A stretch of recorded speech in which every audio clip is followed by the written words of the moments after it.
ترسناک پیش ماست. نه ما در مورد صلح گپ بزنیم. خور شما ایران و پاکستان و بازپسان چارهش میکنیم، فعلا چاره امریکا رو بکنیم.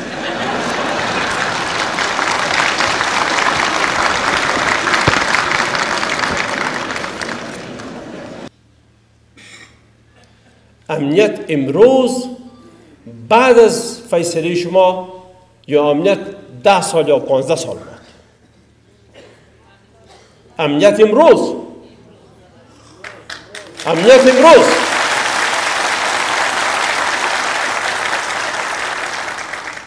به این معنا که سر از امروز که جرگه افغانستان به امریکا اظهار دوستی کرد، سپردن پایگاه به امریکا کار مفت و آسان و از لحاظ عاطفی و از لحاظ عقلی برای ما نبوده که به کشور خارجی پایگاه بدیم.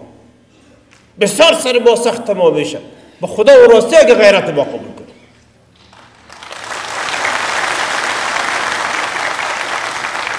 ولی مجبوریت داریم از دست حالات 30 سال پیش ما و از دستیسه های خارجی از هر گونه‌ایش.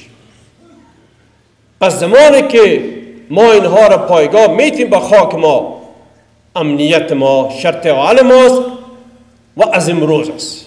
به این معنا که امریکا سر از این لحظه دیگه در خانه های ما عملیات کردن میتونه.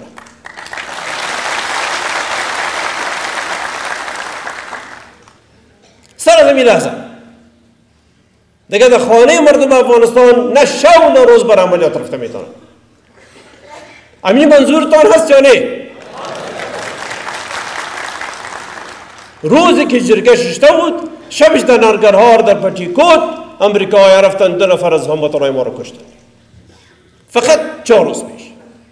آیا فردا هم باز امریکا در خانه ما میره مردم بکشه؟ آیا اجازه میتیم؟ نمیتیم. پس حملات امریکا بر خانه های ما خلاص شد.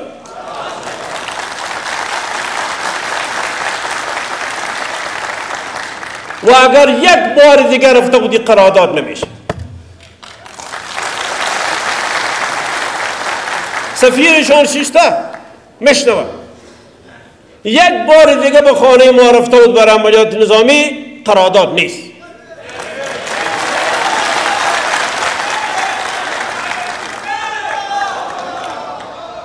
یک بار دیگه رفته بود به خانه ما برای عملیات، قرارداد نیست. قرار در پایگاه خود بشه. غوش را تو ونسی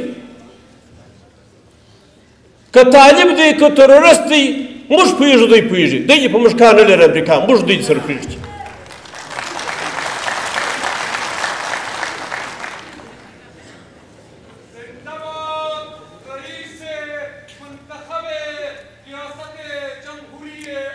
میره بوریک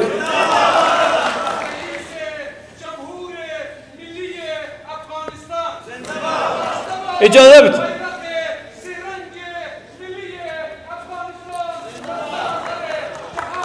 پس سر از امروز عملیات نظامی امریکا، تلاشی امریکا، خانه‌پالی امریکا، راهگیری امریکا در سر سرک راه ما بند است و مردم ما آزاد در کشور خود شدن.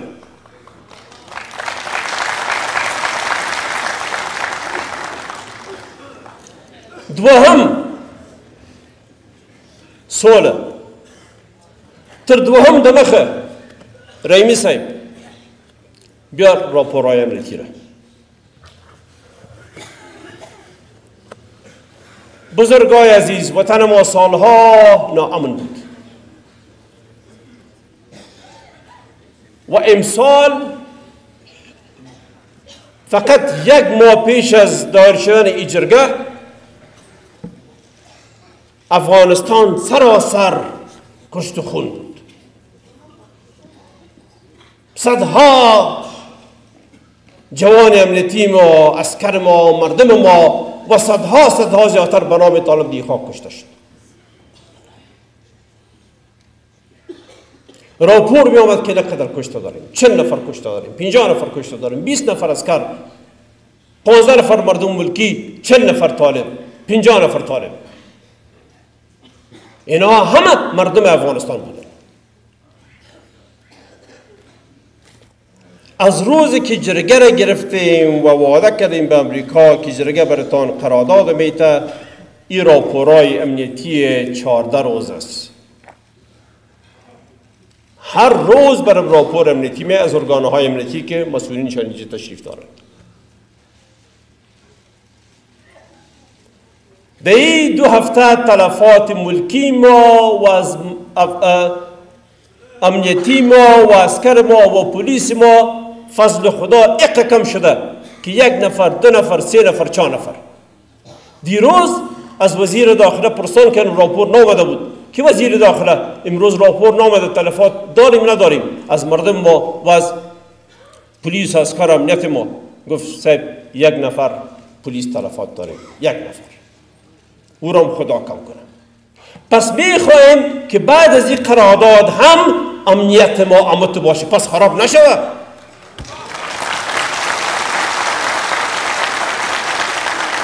گپ مرا فهمیدین؟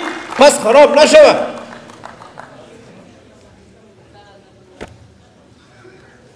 این قرارداد به میز که امنیت وطن ما جور باشه.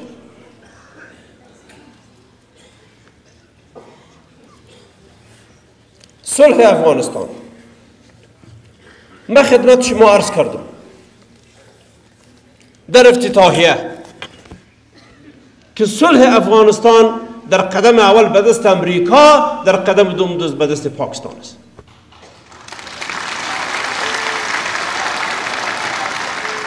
و این ثابت است پیش من، مطلق ثابت است پیش من. یک عالم دلایل دارم، یک عالم دلیل اثبات دارم. همکارای حکومتی ما، معاون صاحبا و همکارای حکومتی با ما دی میدانن، بحثم کردیم، به تفسیرش نمیرم، وقت میگیره. باعث آزردگی دوستای که ما کچان متحد میشیم، باعث آزردگی شما میشه.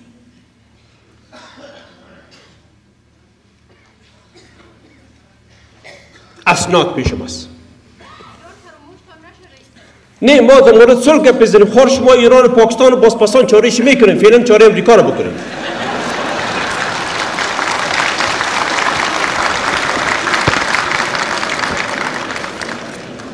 په جریان کې له ښاغلي محترم فضل الرحمن نوري خیل صاحب څخه په درنه هیله کیږي چې د سټیج سر ته راشي او تاسو ته د سهار د خبرو اترو د مرکز د اتحادیې اړوند وینا ترسره کړي.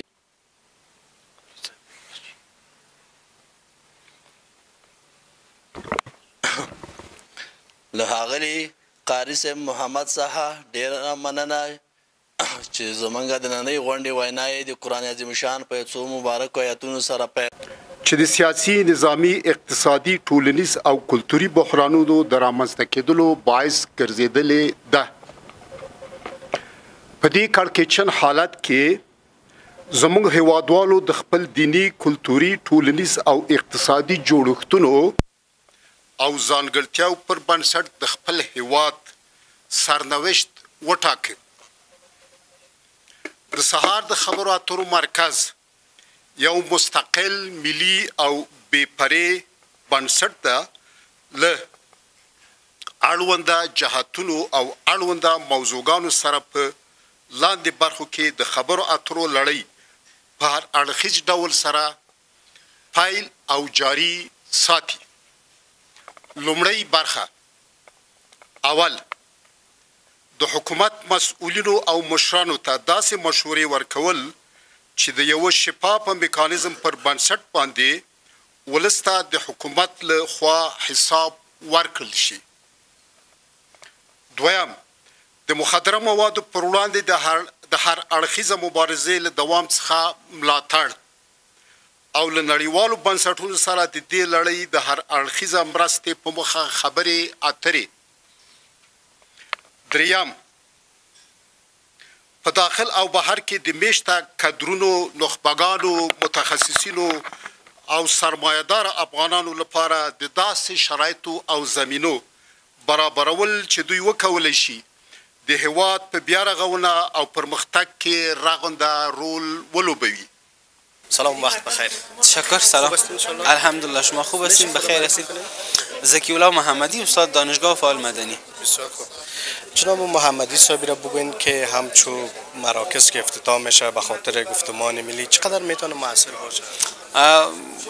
موثریت از این گفتمان های از این مراکز وقتی صورت میگیره که اینا مستقل باشن، اینا با حکومت وابسته نباشن و به هیچ آدرسی دیگری هم وابسته نباشن.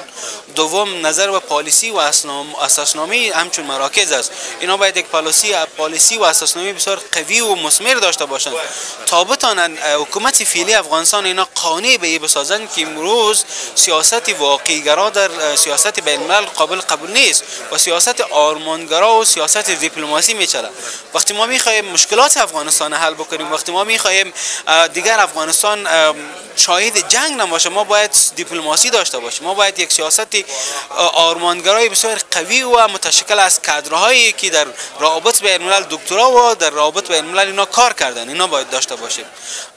در مجموع اگر ما میخوایم همچون مراکز مثمریت داشته باشند، باید اساسنامه بسیار قوی، ایجاد هماهنگی بین کادرهای افغانستان و ایجاد هماهنگی با حکومت فعلی داشته باشند. بسیار خوب. جناب استاد، این گفتمان در داخل کشور خوب نتیجه داده میتونه یا در خارج از کشور که با سیاسیونی که رفتن حال از افغانستان میتونه خوب مثمر باشه؟ گفتمان ها دو بعد داره، یکی بعد داخلی داره، یکی بعد خارجی داره. در اوایل ما باید بعد داخلی از زیرا مورد بحث قرار بدیم و ما ایجاد یک گفتمان ملی داشته باشیم. بعد از او تصمیم گرفته شود با ایجاد گفتمان بین المللی در حضور مقامات پیشین، بین المللی در حضور مقامات سازمان ملل و کشورهای همسایه. اینا وقتی مثمر تمام شده میتونن که اول از آدرس مردم باشن، بی‌طرف باشن و در مجموع اینا زمینه گفتمان بین المللی را هم داشته باشن در پهلوی گفتمان ملی. بسیار خوب. جناب استاد، فعلا شما در افغانستان زندگی میکنین، من حیث یک استاد در پانتون تدریس میکنین، وضعیت افغانستان چگونه است؟ فعلا در افغانستان از کدام بعد باید صحبت بکنیم؟ از مثلا امنیتی و اجتماعی. از بعدهای اقتصادی اگر ما ببینیم، بعد اقتصادی افغانستان رو به بهبود است، اما اقدامات لازمی که باید صورت بگیره نگرفته تا فعلا. حکومت فعلی که حاکم از افغانستان اینا باید بسیار کوشش بکنن، چون جوانای ما بسیار بیکار هستند. کادرهای علمی ما از مسلک خود جدا شده و در بازار کار میکنن. اینا سرمایه افغانستان بالای اینا مصرف شدن. و در بعد اجتماعی اگر ما ببینیم، حقوق اتباع افغانستان باید تامین شود که در اتباع خواهرای ما هم شامل هستند. وقتی ما میخوایم یک جامعه مترقی داشته باشیم، هیچ امکان نداره بدون حضور داشت خواهرای ما جامعه مترقی داشته باشیم. تحصیل حق خواهرای ماست، حق کار حق خواهرای ماست و آزادی فردی و آزادی بیان از اولویت های یک حکومت است که باید به اتباع خود اینا باید بسپارند. و از بعد سیاسی و امنیتی اگر ببینیم، گروه هایی که میخواین امنیت افغانستان و منطقه را برهم بزنن اینا تلاش میکنن، اما حکومت فعلی ما واقعا میبینیم با اینا مبارزه میکنن و مبارزه باید بکنن، چون اینا به مردم افغانستان و به جهان وعده سپردن که اینا هیچ گاهی با گروه هایی که مخالف امنیت افغانستان و فرا منطقه هستن اینا هماهنگی نمیکنن. اینا باید با اونا مبارزه بکنن تا مردم افغانستان دیگر شکار جنگ های داخلی نشن. بسیار خوب. جناب استاد، سیاسیون قبلی که در افغانستان 20 سال حاکم بودند، به افغانستان چه کارهای بنیادی انجام دادند که حالا در تلاش طرحهای حکومتداری مثلا فدرالی و دیگر حکومت‌ها مثلا طرحهای دیگر هستند که به خاطر افغانستان میتن؟ آیا لازم نیست که بیان در کنار افغانای ما که فعلا حاکم هستند استاده شوند و به خاطر آبادی وطن سهم خود؟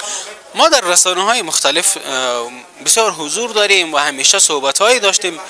من میگم که حکومت فدرالی نظر به جغرافیا و نفوذ افغانستان قابل تطبیق در افغانستان نیست. ما جغرافیای بسیار محدود داریم، ما نفوذ بسیار محدود داریم. فدرالیسم یعنی تجزیه افغانستان، فدرالیسم یعنی بدبختی افغانستان و فدرالیسم یعنی تکه و پارچه کردن افغانستان. و صدای ما به امارت اسلامی، به حکومت فعلی و با سیاسیون دیگه همی است که اگر هدف شما آبادی و ترقی وطن است، بیاین دیگه سیاست های نمیخوایم از بین ببریم. حکومت فعلی هم باید بگه که تمام افغان هایی که چی در داخل افغانستان است و چی در بیرون است اینا را باید تحت یک رهبری بیارن و حکومت و سیاسیونی که در بیرون هستند و در تلاش به هستند که اینا با حکومت فعلی راه تقابل پیش ببرن، اینا نتیجه نمیده. اینا باید بیاین روی مذاکرات صحبت بکنن، طرح مشترک داشته باشن، چون هدفشان مشترک است، هدف آبادی وطن است. پس باید یک جای زیر یک سقف باید کار بکنیم. نشستی که در امی چند روز آینده در دوحه برگزار میشه، چقدر شما خوشبین هستین که راه حل به خاطر مشکلات افغانستان پیدا شود؟ نشست دوحه بعدهای مختلف داره. یک بعد از این که بسیار مهم است فرستادن یک همکار ویژه سازمان ملل یا گماشتن یک فرد ویژه به خاطر مذاکرات، به خاطر مذاکرات بین الافغانی یک چیز مثمر است و ما با این نتیجه هستیم که امروزه یگانه راه حل مشکلات افغانستان گفتمان است و مذاکره است. بسیار زیاد تشکر. در اخیر کدام گفتنی خاصی به حکومت فعلی افغانستان دارید؟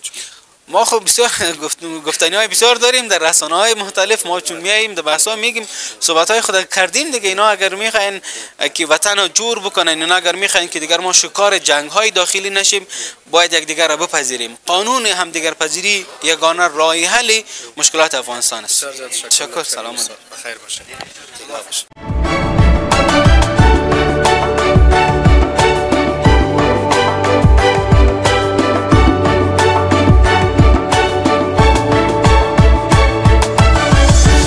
لید نیوز، جایگاه خبرهای متفاوت.